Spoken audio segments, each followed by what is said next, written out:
What's going on? It's your girl, Rachel Luna. And today we are talking about all the things when it comes to healing and feeling and awareness. And as I was preparing for this episode, I was a little nervous because typically Real Talk with Rachel Luna is about business and confidence and strategy. And I really do my best to make make episodes that give you practical advice, practical strategy. And I was nervous about how this was going to be received. You know what? Let's just be really honest. I'm always nervous about how everything is going to be received, which is interesting because at the end of the day, I don't really care about the opinion of others. Like, I don't really care if someone doesn't like it. I definitely don't care if people don't like me. I'm okay with that. But I always want to know that what I'm creating and what I'm putting out there is adding value. So if you don't like me and you don't like my delivery, I don't really care about that. Whatever. I'm not for everybody. But was the content itself sustainable? Was the content itself impactful? Did the content create value, entertainment, education, transformation? Like, did I check any box? Or is someone listening and feeling like they can never get their time back? And I know that that comes up for me as a thought and a fear, because when I am consuming content that doesn't land for me or that doesn't do any of the aforementioned things, I feel and I think to myself, I can never get that time back. So this is just a good reflection. And that's what we're really talking about today, is being able to get to the place where you have such a deep level of awareness and understanding that rather than beat yourself up when you discover something new, you can look at yourself from a place of compassion and empathy and love and support. Because one thing I know that I've learned over the last couple years, and especially the last 6 months or so, is that when you are able to show yourself a deeper level of empathy and compassion and love, you create this form of intimacy with yourself that then transcends into other areas.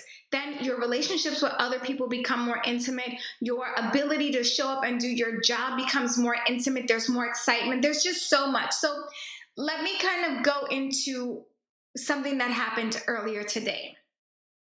My husband wanted me to take care of something. And okay, let me actually back up. Okay, I'm getting so real right now. I raised my hand 2 years ago and I said, I will be responsible for this thing, or a year and a half ago. And my husband and I are very big on roles and responsibilities. So if you say you're going to do something in this house, like, we take it seriously. So I raised my hand. I said I was going to do this thing. And I was doing the thing for quite some time.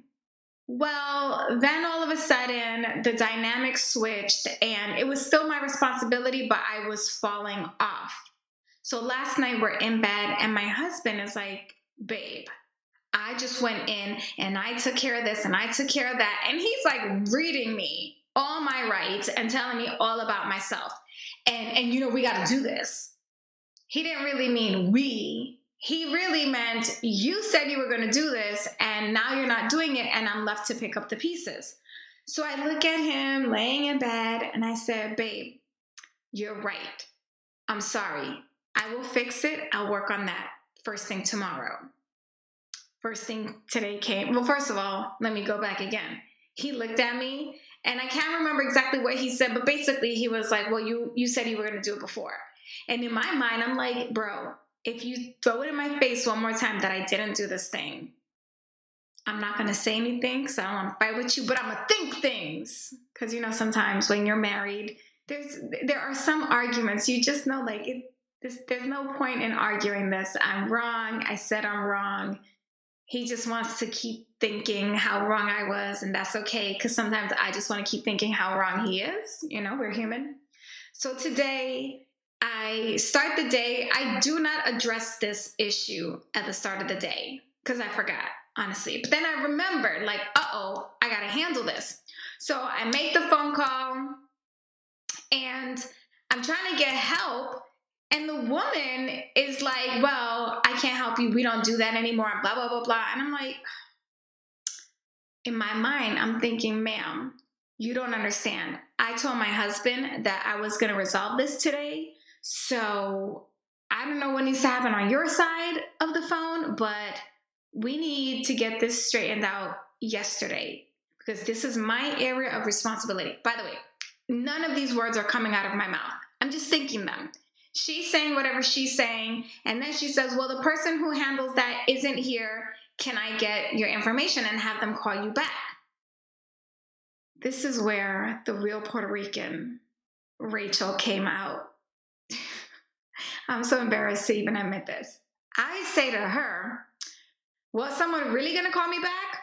Or are you going to take down my phone number or pretend to take down my phone number and then I'm never going to hear anything back and I'm going to be in the situation even further longer still because as I mentioned earlier today, I was not aware of the policy change and I am, you could see the head is rolling, the neck is rolling. And she says, well, I would assume that she would call you back today. I said, well, I assumed that you were going to notify me, and yet that didn't happen. So we know what happens when we assume, don't we? Mind you, can we just pause for a second? I have not behaved this atrocious towards another person in I don't even know how long, but it's been, I didn't recognize myself. That's how long it's been. So I was having like this out of body experience because I'm seeing myself go off on this poor woman and I'm trying to stop, right? Me seeing myself as like, Rachel, shut up, take it back, like backtrack this, fix this. You're being an ass for no reason. But couldn't help myself. It just kept coming out and coming out. So finally I said, you know what? Yes, please have her call me back. My phone number is area code, da-da-da-da-da. My name is Rachel Luna. And then I say, I hope you have a wonderful day. After I was so rude, I'm like, I hope you have a wonderful day. What an ass. Anyway, so I hang up the phone and I sit there for a second because I'm driving. I sit there for a second and I think, what was that? What was that? How would you, and I put myself in her shoes, how would I feel if someone called me with that level of attitude and stank and just kept going in on me for something that was out of my control? So I had a lot of compassion for her, but then I asked myself again, but what was that, Rachel? Like, it's great that I feel compassion. It's great that you're all, poor girl, I feel bad for her. But what was that? Where did that come from? Why are you so angry? Who hurt you, Rachel? And I had to stop and think, like, why am I so angry? I know I'm not angry at her. And then I realized, well, I'm angry at myself. I'm angry at myself because I didn't keep my promise, not just to my husband, but to myself. I'm angry that even a couple weeks ago, I thought about it. I was like, oh, you know what? I got to call these people because this is broken and like, we got to get this fixed. And I thought about it and I avoided it, whatever. I put it off to the side. Again, like every single time that I would think about the work that needed to be done so that I could fix this, so that I could keep my word to myself and my husband, I found a reason to put it off. And now here is the day where I told my husband when he got home, I would have it resolved. Because the reality is, like, when it comes to the house, I take care of the house. So if something's broken, I get it fixed, or I call the people. If, anything when it comes to the house, that's me. And here was the day. I said it was going to be fixed today. But now there was this fear of, well, I tried to fix it. I can't fix it. I'm so angry because something that was once in my control now is seemingly not in my control. And when you have those moments of awareness, it's like, whoa. I felt like, whoa, that's deep, Rachel. That's really deep right there. So what are you going to do about it? Like, what do we do now? So the first thing is I had to call back and be like, hey, I'm sorry for my attitude. I'm not mad at you. I'm mad at myself. I should have handled this before. I appreciate the work that you're doing. Whenever you could get back to me, and apologies. Usually when you apologize, people are good. So then I just had to go in again. Like, what else am I angry at? Is that it? And as I started to go in deeper, like, well, what else am I upset? I just found all these reasons and things that I was upset about. By the way, listeners, my puppy is sitting right next to me, and she just totally, completely laid all, excuse you, Layla. Excuse you. I keep calling her my puppy, but she's a year old, and I'm wondering, at what age do they stop being puppies? I don't know. Anyway, so I had to keep going in deeper to ask myself, like, well, what am I really upset about? And I realized that there were a lot of things that I was angry about, that situations and things that I wanted to take action on, that I should have taken action on, but for whatever reason, whether it was fear, avoidance, just fear and avoidance are usually my two things. But I had to reconcile. And in that moment, I had the opportunity to forgive myself. So I just very quickly said, I forgive myself. I forgive myself for the things I did and said. I forgive myself for the things that I didn't do and I didn't say. Because when we get to that part of forgiveness, now we can have breakthrough.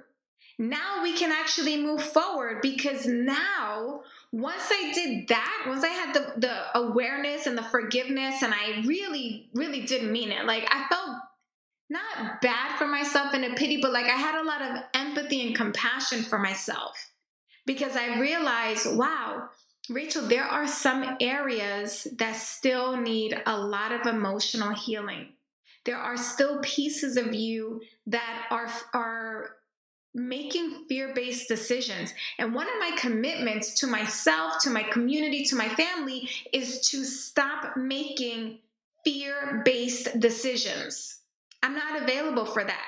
What I am available for are love-based decisions, meaning if I only looked at this through the lens of love, what would I choose to do? If there were no fear, there were only love and support and care and nature and the belief and the knowing that I am always taken care of, then what would I choose to do?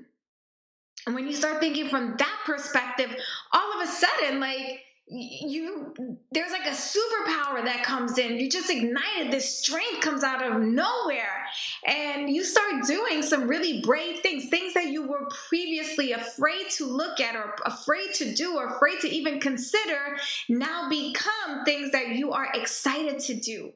So the manifestation looks like, recently I needed to follow up with someone for Confidence Activated. By the way, tickets are on sale. You can go to confidenceactivated.com. This is my 2-day live event happening June 5th through 7th, 2020 in Atlanta, Georgia. This is an event you will not want to miss. For starters, I'm not doing it again. So this is the last chance to attend. But more importantly, what we do in that room is so transformational. It's not about inspiration. It's not about motivation. Those things are great, but that does not transform you. Those are temporary states of emotion. But transformation is something where you walk into the room and you leave a completely different person. You leave with a different way of being. So, confidenceactivated.com, go get your tickets. So, I was needing to follow up with our keynote speaker, who is, I can't even, that's how excited I am. And I have not announced the keynote speaker yet. I can't wait till I announce. But anyway, the point is, we're still kind of going back and forth, and I was afraid, like the fear-based self didn't want to follow up because I didn't want to bother, and I didn't want them to feel like I was pestering. But when I thought about it, I said, well, what would love, like if I approach it from love and I'm totally supported and everything is working for me, then what would I do out of love? Well, out of love, I would send a voice note and say like, hey, blah, blah, blah, blah. So I was like, okay, I choose love today. So guess what? I recorded a voice note. Oh, I cannot speak. Yes, I can. Yes, I can. I can speak. I'm a great speaker. I can speak. I am a wonderful, gifted communicator. I can speak all day, every day. Speaking is the easiest thing that I do for myself, that I do for others. My voice is my weapon. My voice is my tool. My voice is my contribution to the world. Amen. Do you see what I just did there? This episode is loaded with stuff. You see, that's the thing I love about Real Talk with Rachel Luna, is that I plan to teach you something, but then as we get into the conversation, something else happens and I get to teach you a whole other thing I didn't plan on teaching. So what you just witnessed me do right there was, as soon as I said something negative, which I didn't mean, it was just like a slip of a tongue, I right away started affirming truth. I right away started affirming positivity into my life, because there have been studies that show that it takes a minimum of 7 positive statements to neutralize one negative statement. And I actually heard that there was a study at MIT done that said it takes 17. I have not been able to substantiate that claim, so I don't know, but I know that for sure there was a study done and it was a 1-to-7 ratio. So I really try to stick to that at least 7 times every time I say something negative. Anyway, so there I am. I create this voice note to send over to the team for the keynote speaker. And sure enough, the response was exactly what I wanted to hear. It was I couldn't have given myself a better response if I had tried. And I share that story with you to remind you that when you do things out of love, when you choose the love-based approach and knowing and believing that everything is working out for you, everything is available to support you, then you become braver, then you become more confident, then you take more action. But you will never be able to have that experience and enjoy it if you're making decisions based out of fear and anger. So my best bit of advice for you today, unsolicited, is to really ask yourself, why am I showing up the way that I show up?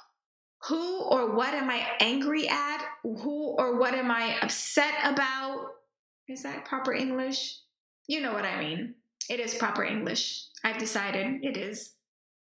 But just go in and ask yourself, who hurt me? Why am I hurt? What in me or where in me do I need to forgive myself?